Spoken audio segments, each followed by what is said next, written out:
پچھلے ایک سال سے عمران خان اور پاکستان تحریک انصاف کے کچھ دوسرے لیڈر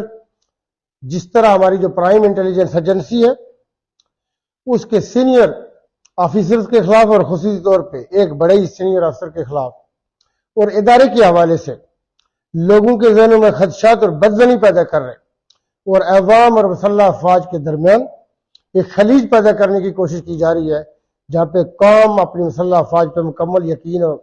رکھتی ہے اور ایک ایسا اعتماد کا رشتہ ہے کہ مسلح افواج اپنی جانیں دیتی ہے ملک اور قوم کے لیے. ہماری ملک اور قوم کی سلامتی اور سیکورٹی کی ضامن ہے یہ مسلح افواج، اس لیے قوم کو ان پہ ناز ہے، فخر ہے. آپ ایسی بدظنی پیدا کر رہے ہیں،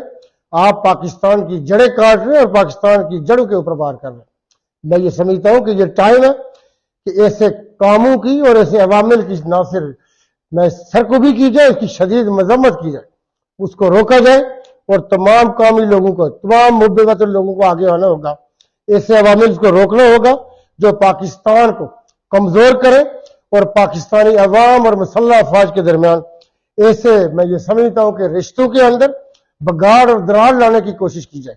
اس کو روکنا ہوگا، اس کی مذمت کرنی ہوگی. اور